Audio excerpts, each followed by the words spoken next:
Hello hi नमस्कार। मैं आपका सूरज सर स्वागत करता हूं आज के इस सेशन में। बहुत सारे बच्चे पैनिक हो रहे हैं इस बात को लेकर कि अक्टूबर 2024 का रिजल्ट अभी तक नहीं आया है। इतना डिले है कि अब कॉलेज में एडमिशन हम कैसे लेंगे। बहुत सारे बच्चों के साथ यहां पे प्रॉब्लम आ सकता है। क्या कुछ विकल्प है, किस डेट तक आपका रिजल्ट आएगा, ये सारी चीजें हम एक एक करके बात करेंगे जो आपके एनआईएस का ऑफिशियल वेबसाइट कहता है, अपने मन से कुछ नहीं। तो यहां पर मैं अगर आपको लेकर आऊं एनआईएस की ऑफिशियल वेबसाइट पे, तो ये सबसे पहले समझिए ये ऑफिशियल वेबसाइट है एनआईएस का, जहां पर कोई भी आएगा उसका स्वागत है। यानी एनआईएस सीधा कहता है कि आप डायरेक्ट हमसे कनेक्ट हो जाएं इस वेबसाइट के थ्रू, और ए टू जेड जितनी नोटिफिकेशन है यहां पर हम देते रहते हैं। तो कहीं भी किसी के भी जरिए मिसगाइड होने का कोई मतलब ही नहीं बनता है। अब मैं आपको लेके आना चाहूंगा कि लास्ट ईयर जो आपका ये डेट आप देख रहे हैं, कुछ यहाँ पर चीज़ें दी गई है कि 12 जनवरी लिखा है, 22 जनवरी लिखा है, 27 जनवरी लिखा है। एक्चुअली क्या है ये थोड़ा सा आपको समझना चाहिए। देखिए हुआ क्या था लास्ट ईयर अक्टूबर 2023 में जिन बच्चों ने भी एग्जाम दिया था, तो अब उनका रिजल्ट जब तक नहीं आएगा तब तक वो कैसे पता कर पाएंगे कि किस सब्जेक्ट में उनका SYC है, SYCT है या कोई भी प्रॉब्लम है। अब यहाँ पर 12 जनवरी को एक ऑफिशियल नोटिफिकेशन यहाँ पर इनफैक्ट 9 जनवरी को ही आ गया था आपके एनआईएस की वेबसाइट पे कि वो बच्चे जो अक्टूबर नवंबर 2023 में अपीयर हुए थे वो विदाउट लेट फी 12 जनवरी से लेकर 21 जनवरी के बीच में सबमिट कर सकते हैं। यानी कि जब आपका रिजल्ट आ जाएगा तो ऐसे ही एक प्यारा सा नोटिफिकेशन एनआईएस बोर्ड आपके लिए एक एनआईएस की वेबसाइट पे ऑफिशियली देगा कि आप इस डेट से इस डेट तक अप्रैल में आप अपेयर होने के लिए रिक्वायर्ड सब्जेक्ट का एग्जाम भी सबमिट कर सकते हैं। अब आप कहेंगे कि सर हमारा तो अभी आया ही नहीं है। एग्जैक्टली आपका अभी तक नहीं आया है और यही देरी का कारण मैं आपको बताने वाला हूं। तो 12 जनवरी से है, 9 तारीख को आ गया है, तो इससे एक बात तो समझ में आती है कि लास्ट ईयर रिजल्ट पहले आ गया था। तो रिजल्ट कब आ गया था लास्ट ईयर, इसको समझिए। देखिए ये हमने यहाँ पर लिखा है एनआईएस अक्टूबर 2023। यहाँ पर मैं आपको बता दूं कुछ चीजें कि रिजल्ट कब आपका लास्ट ईयर आया था। आपका एग्जाम हुआ था 3 अक्टूबर से लेकर 8 नवंबर के बीच में। ये डेट याद रखिएगा, लास्ट ईयर का बता रहा हूँ क्योंकि इससे हमें कैलकुलेशन में आसानी होगी और एग्जैक्ट डेट यहाँ पर हम बता पाएंगे। और आपका जो रिजल्ट यहाँ पर आया था वो 26 दिसंबर को आया था। लेकिन आज की डेट में अगर आप देखेंगे 15 जनवरी निकलने को है, लेकिन अभी तक कोई उम्मीद नहीं आ रही कि कब रिजल्ट आएगा। और ये सवाल आप पिछले 1 महीने से हमसे पूछ रहे हैं यहाँ पे। तो ये पूरा आपने देख लिया। अब एनआईएस अक्टूबर 2024 में आपने एग्जाम दिया है, आपको पता होगा। अगर आप थोड़ा ध्यान नहीं है तो मैं आपको यहां पर लेके आ जाता हूं। ये डेट शीट आपको ध्यान है, डेट शीट देखो। इस डेट शीट में क्या देख रहे थे आप कि आपका जो एग्जाम हुआ था यहाँ पे देखो 22 अक्टूबर से आपका एग्जाम स्टार्ट हुआ था और एंड कब हुआ था एग्जाम आपका 29 नवंबर को यहाँ पर एंड हुआ था। तो यहाँ पर मैं लेके आना चाहूँ, ये आपका एनआईएस अक्टूबर 2024 का हिसाब किताब है। अब इसमें थोड़ा सा अगर हम देखें तो हमें एक चीज समझ में आएगी कि जी हमारा एग्जाम स्टार्ट हो गया था 22 अक्टूबर से और एंड हुआ था 29 नवंबर को। इसको थोड़ा सा आप कंपेयर करने की कोशिश करें, मैं आपको थोड़ा समझाने की कोशिश कर रहा हूं। यहाँ पे ये स्टार्ट हुआ है 3 नवंबर को, जबकि ये स्टार्ट हुआ है 22 अक्टूबर को। 3 अक्टूबर और 22 अक्टूबर की बात की जा रही है यहाँ पे। यानी आप देखिए आपका जो इस बार एग्जाम था वो 20 डेज डिले था, 20 दिन जो था डिले जा रहा था। इतना डिले गया है आपका, 20 दिन का डिले गया है।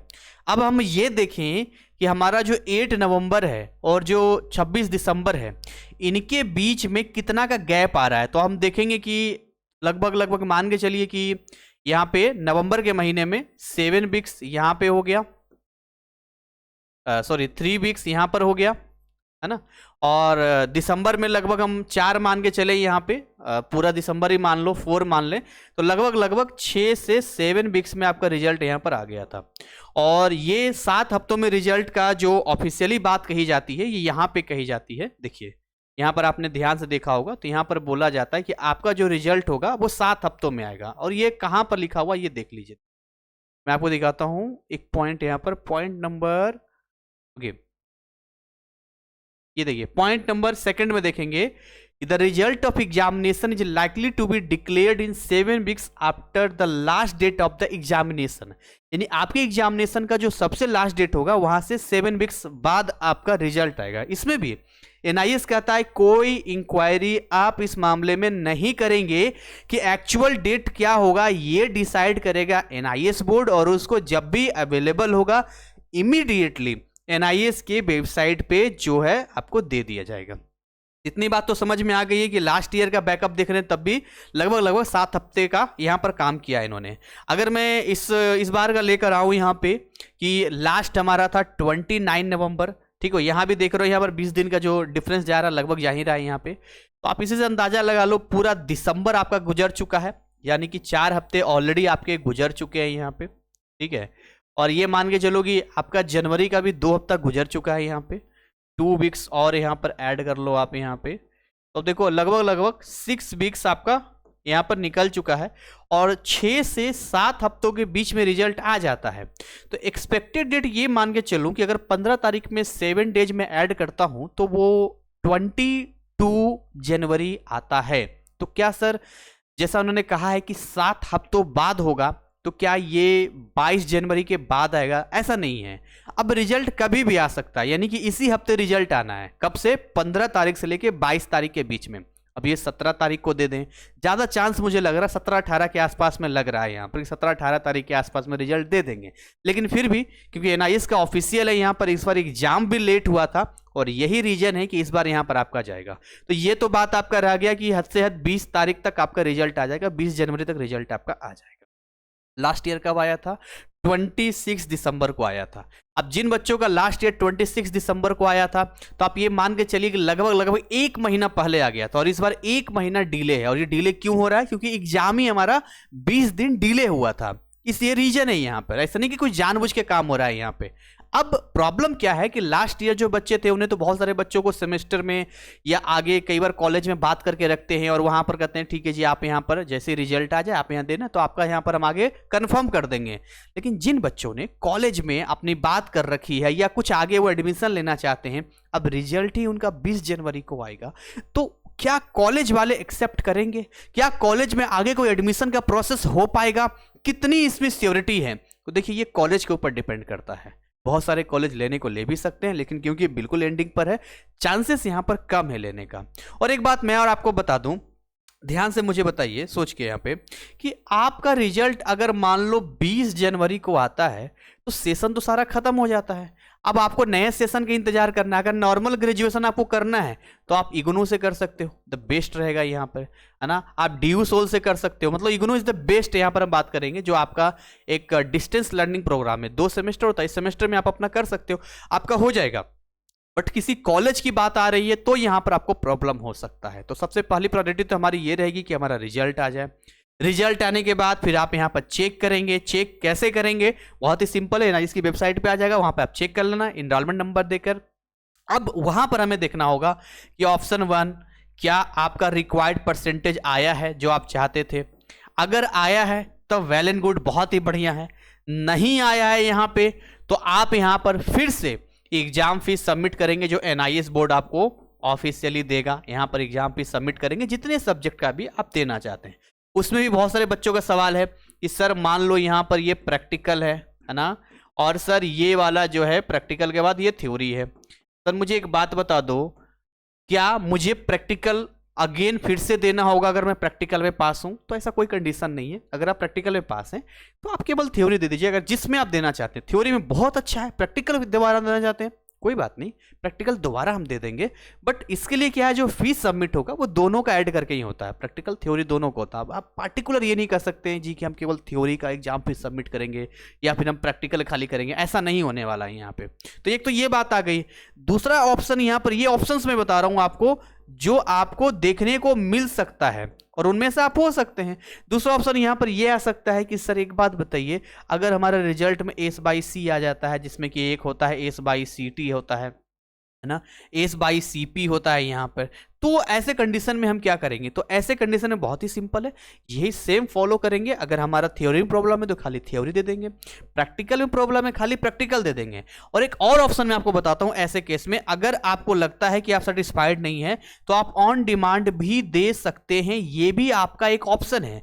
आप ऑन डिमांड भी दे सकते हैं, एज वेल एज आप अप्रैल 2025 का भी दे सकते हैं। तो आप इसका भी फीस सबमिट कर देंगे जो एनआईएस बोर्ड यहां पर देगा, और इसका पोर्टल तब तक तो ओपन हो ही जाएगा, तो इसका भी आप अपना सीट बुक कर सकते हैं। तो ये कुछ ऐसी चीजें हैं जो आप सुधार कर सकते हैं। और कॉलेज के बारे में बता दिया यहां पर। तो डेट में अगेन आपको बता रहा हूं कि 20 से 22 जनवरी, पर मुझे ऐसा लग रहा है कि 17-18 जनवरी तक ये रिजल्ट आपके पास, आपके हाथों में आ जाएगा। फिर आप आराम से रिजल्ट को देखिए, डिसाइड कीजिए कि आप इसमें से किस कंडीशन में हैं, और देन उसके बाद जो मैंने सॉल्यूशन बताया उसको आप फॉलो कर सकते हैं। बाकी विशेष जानकारी के लिए या एनआईएस में किसी भी प्रकार की कोई भी हेल्प, जो हमारी टीम है फ्री काउंसलिंग सपोर्ट करती है, हमने टीम का नंबर डिस्क्रिप्शन में दिया है। अलग अलग आपको एडमिशन चाहिए या कोई S by C T technical team का सपोर्ट है तो 92 से एक नंबर होगा, वहां व्हाट्सअप करेंगे।